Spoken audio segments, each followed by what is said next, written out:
Casino Royale was the film that we needed after Die Another Day.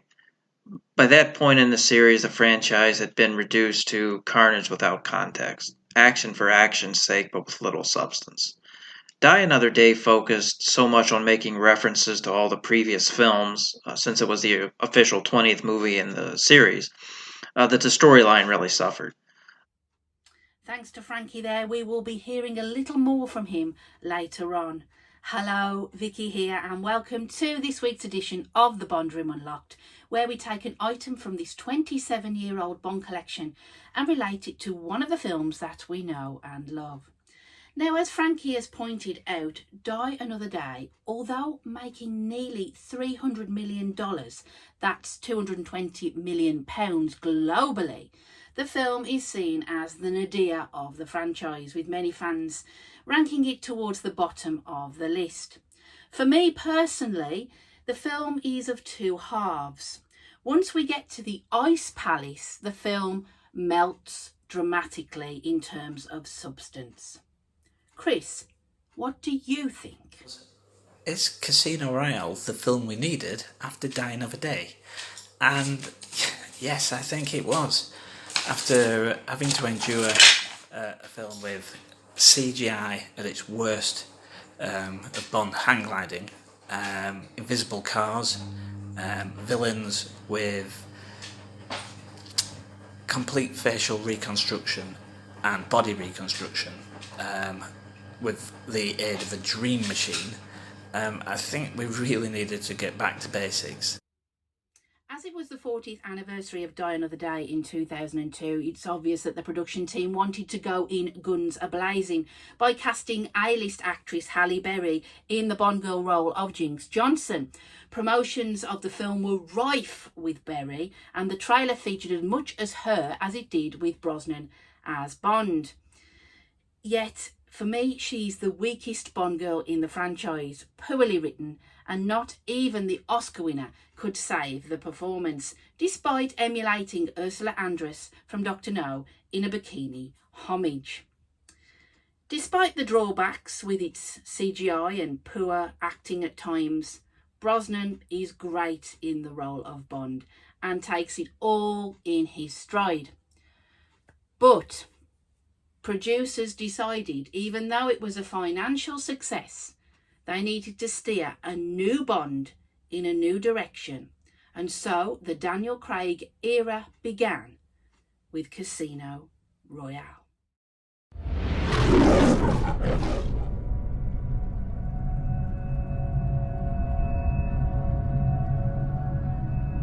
This may be too much for a blunt instrument to understand. Any thug can kill. I want you to take your ego out of the equation. So you want me to be half monk, half hitman?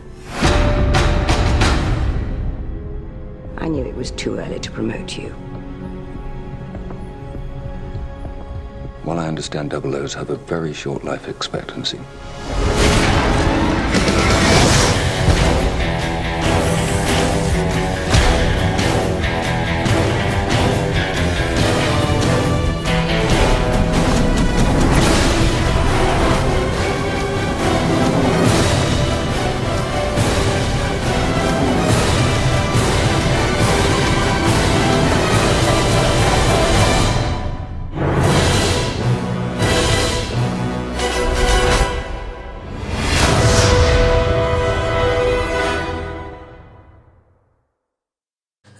Straight back to the source material, the very first book. A book I think is fantastic. Very loosely sort of here and there tied to the book, but brought back everything about what you wanted in Bond, and a brand new Bond, Daniel Craig, who obviously has now just come to the end of his tenure. For me, Casino Royale has one of the best pre-title sequences of the franchise. Very different, shot in black and white, stark, brutal, but really gives the sense of the true spy. Something that we haven't really seen since From Russia with Love in 1963. It was a brave move to start a film in this way, but one that gives more than a nod to spy films of the past. hidden in shadow, clipped conversation, mystery, and it tells the viewer that this is a very different film to what we saw in Die Another Day in 2002 under Lee Tamahori's direction. Now, I'm not going to go all aboard and bashing Die Another Day. It has its own merits. It's quite a good film. In fact, I've only recently been reading up on a little bit, just casting my eye through this book. We'll actually put that picture of Halle Berry away. It's without, like I say, it's got its own merits. There are good things in it and there are bad things in it. Comparing Die Another Day to Casino Royale is probably a little extreme, as they are poles apart in direction and style. And Casino Royale is the film that Brosnan wanted to make, something darker and grittier, but he never got the chance. The 2006 film reboots everything back to the beginning of Bond's career, and we see how he gets his 00 status, and we learn how he gains the Aston Martin. And we also see a little nod back again to Dr. No, but this time roles are reversed, and it is Bond who emerges from the water in swimwear. Let's hear from Frankie again. Casino Royale was the microcosm of what the series was all about. Starting from scratch and beginning with how Bond became a 00 agent, it gave us characters that we cared about and not just one-dimensional filler. It showed us a side of Bond that we hadn't seen. A character that was flawed but had human emotions just like the rest of us. The action complemented but didn't overpower the story. It gave us some gadgets and fast cars but didn't overwhelm us with them. The villain and plot weren't the proverbial take over the world scheme, but instead focused on something contemporary, terrorism. There isn't enough good things to be said about Eva Green as Vesper and Daniel Craig in his debut performance as 007. Not only do they individually give great performances, but they worked well together and their chemistry is unmatched. They had a very believable and organic relationship that naturally progressed. Indeed, the chemistry between the two lead characters is what makes Eva Green such a popular Bond girl. In fact, at the Bond Room Unlocked Facebook page, members have named Vesper Lind as their most popular Bond girl for 2021. Why not pop over and check out the page? Talking about checking out, you can also view a previous Casino Royale episode on this channel that focuses on villain Le Chiffre, played by the lovely Mads Mikkelsen. Just look out for episode 21 in the episode list. Now, one of the key scenes in Casino Royale is the poker scene, possibly the movie's centrepiece. Now, in the novel by Fleming, the original game between Bond and Le Chiffre is Baccarat, but for dramatic purposes, it was changed to Texas Hold'em for filming. And it lasts for 30 minutes of the film, intermingled with high action and conversation and Bond prowess. And it becomes more than a card game. It becomes a game of cat and mouse between Bond and Le Chiffre. And there's only one winner. A higher full house. Ace is full of sixes.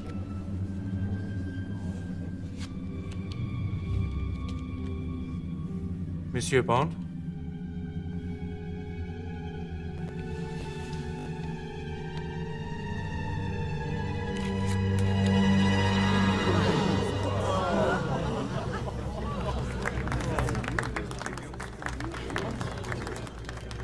Five and seven of spades. The straight flush. 4 to the 8. The high hand.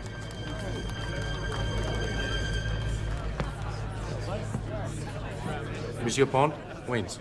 Some memorabilia I want to share with you today and relate to our Casino Royale topic is by Cartamundi, which is a Belgian company that manufactures games, card games, that sort of product. And this is a Casino Royale inspired item. And it is exclusive James Bond compact poker set that features 150 professional quality poker chips, one deck of quality poker cards, And then there are the rules, which cover 12 different languages. And this is quite a heavy item, very compact. And it's great to see something related to poker, which, has, various forms of card games have been influenced in the James Bond films. And because Casino Royale had this, 30-minute poker session in the film, there was a lot of poker inspired memorabilia that came out, and that was great because it was something different from the cars and the figures that we'd be getting before. It's a great item, and I'm glad I've got it in my collection. You can't say enough about Daniel Craig's debut performance, who was one of the very best, if not the best, to play the role. Certainly his interpretation is probably the closest anyone has come, except for maybe Timothy Dalton, to the gritty blood instrument that Ian Fleming had created. In contrast to Die Another Day, which had morphed into an array of silly one-liners and explosions, Casino Royale gave us an entertaining and emotional thrill ride that was long overdue. Daniel Craig certainly burst onto the scene as Bond, and at the time we all thought, hey, Bond is in good hands. But after No Time to Die, the recent Bond film, I'm not so sure. I wished his other films had been in the same vein as Casino Royale, which is near perfection. And I actually ranked No Time to Die lower than Die Another Day. Let's have a final word from Chris before we end this episode. So all in all, in answer back again to Victoria's question, was Casino Royale the film that we needed after Die Another Day? Yes, it was. It gave us Daniel Craig, it gave us Eva Green, it gave us Jeffrey Wright. Did I mention that it gave us Eva Green? It gave the start of the Bond franchise, which unfortunately ended for me poorly with Craig's last film, but it did give us a different way of what you could go with for James Bond.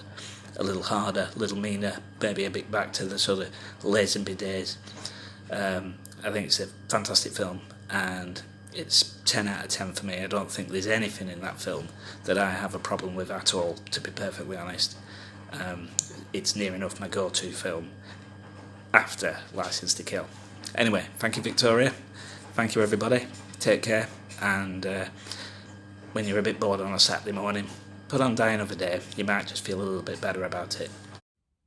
Thanks, Chris, and thanks to the Bond Room Unlocked newcomer, Frankie Costello too. It's great to involve members and fans in these videos because we hear all sorts of points of view and opinions. So, if you have enjoyed this episode, then please give it an MI6 stamp of approval and click on the notifications below. And why not subscribe to the channel so you don't miss any of the new Bond topics coming up. We have some fantastic guests coming up. Also, check out our Facebook page and Instagram too, because there's loads more content, including quizzes, polls, memorabilia and general Bond debate. Again, I'd like to thank my special guests in Frankie and Chris, and I'd like to thank you for watching.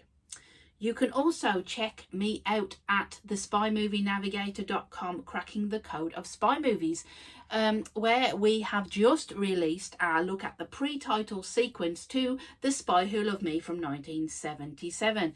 So check that out too on the podcast. See you next week. Casino Royale gave us an entertaining and emotional thrill ride that was long overdue.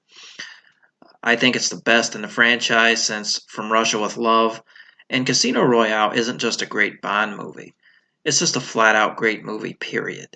It was a much-needed jumpstart to what I had feared was becoming a declining franchise. I love it, and I still remember to this day walking out of the theater and how blown away I was. It was what the series needed.